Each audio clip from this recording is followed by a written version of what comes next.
Assalamualaikum warahmatullahi wabarakatuh.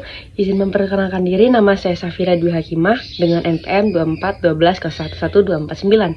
Di sini saya merupakan mahasiswi Fakultas Hukum Universitas Lampung yang diberikan tugas oleh Ibu Siti Hoiriah SHIMH untuk membahas mengenai sejarah perkembangan HAM di internasional maupun di Indonesia. Sejarah perkembangan HAM di dalam ranca internasional, yang pertama mungkin saya akan menyebutkan piagam HAM dari masa ke masa. Yang pertama ada Piagam Madinah pada tahun 622 yang dibuat oleh Nabi Muhammad SAW, yang merupakan piagam pertama yang mengatur hak hidup, kebebasan beragama, dan toleransi antar umat beragama. Yang kedua ada Magna Carta pada tahun 1215 yang membatasi kekuasaan Raja Inggris dan menjamin hak-hak rakyat serta proses hukum yang adil.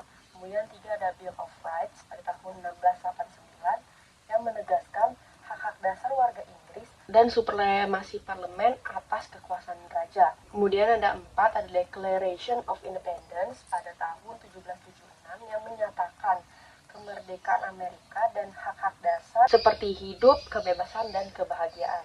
Yang kelima ada Declaration des Droits de l'Homme et du Citoyen pada tahun 1789. Revolusi Prancis yang menegakkan kebebasan, kesetaraan, dan persaudaraan. Yang keenam ada Universal Declaration of Human Rights pada tahun 1948. Piagam HAM Universal yang disahkan PBB berisi 30 pasal dasar mengenai hak asasi manusia. Dan yang terakhir itu ada International Covenant on Civil and Political Rights and Economic, Social, and Cultural Rights pada tahun 1966 atau biasa disebut dengan ICCPR, yaitu menjamin hak hidup, kebebasan beragama, kebebasan berpendapat, hak memilih, dan hak atas pengadilan yang adil. Kemudian ada ICESCR, yaitu mengenai menjamin hak atas pekerjaan, kesehatan, pendidikan, dan standar hidup yang layak. Kedua perjanjian tersebut bersama dengan UDHR menjadi bagian dari International Bill of Human Rights yang menjadi dasar hukum internasional bagi perlindungan HAM di dunia modern. Dan yang terakhir ada Vienna Declaration and Program of Action pada tahun 1993, yaitu penegasan komitmen global terhadap perlindungan HAM. Setelah saya menyebutkan piagam HAM dari masa ke masa, mungkin sekarang saatnya saya jelaskan pada masa klasik dan masa modern. Yang pertama itu masa klasik, itu ada pada sebelum abad ke-20. Itu perkembangan HAM berawal dari perjuangan melawan kekuasaan absolut raja dan penindasan terhadap rakyat. Beberapa tonggak awalnya antara lain yang sudah saya sebutkan sebelumnya. Yang pertama ada Magna Carta pada tahun 1215 di Inggris, yang itu membatasi kekuasaan raja dan menjamin hak-hak dasar rakyat. Yang kedua ada Bill of Rights pada tahun 1689 di Inggris juga, menjamin kebebasan berbicara, beragama, dan hak-hak politik rakyat. Kemudian ada Declaration of Independence pada tahun 1776 di Amerika Serikat yang menegaskan bahwa semua manusia diciptakan setara dengan hak hidup, kebebasan, dan kebahagiaan. Kemudian ada Declaration des Droits de l'Homme et du Citoyen pada 1789 di Perancis yang menegaskan prinsip persamaan, kebebasan, dan kedaulatan rakyat. Kemudian kita beranjak ke masa modern pada abad ke-20, yang setelah terjadinya Perang Dunia Kedua, kesadaran internasional terhadap hak asasi manusia itu meningkat dengan adanya Piagam Perserikatan Bangsa-Bangsa pada tahun 1945 yang menjadi dasar pembentukan lembaga HAM internasional. Kemudian Deklarasi Universal Hak Asasi Manusia atau DUHAM pada tahun 1948 yang disahkan oleh Majelis Umum PBB yang seperti saya sebutkan tadi, pada pasalnya itu berisi 30 pasal tentang hak-hak dasar manusia seperti hak hidup, kebebasan, pendidikan, dan pekerjaan. Kemudian ada Konvensi Internasional pada tahun 1966 yang terdiri dari dua instrumen yang sudah saya sebutkan sebelumnya juga ada di Piagam HAM dari masa ke masa, yaitu ICCPR dan ICESCR. Yang kedua konvenen ini mulai berlaku pada tahun 1976 dan menjadi dasar sistem perlindungan HAM internasional hingga saat ini.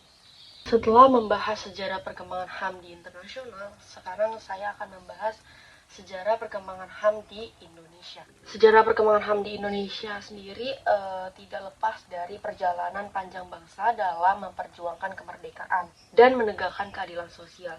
Nilai-nilai HAM sebenarnya sudah ada sejak masa kerajaan-kerajaan Nusantara dalam bentuk penghormatan terhadap manusia, keadilan, dan juga gotong royong. Namun, konsep HAM sendiri secara formal baru berkembang setelah masa penjajahan dan terutama setelah Indonesia merdeka. Satu, masa penjajahan.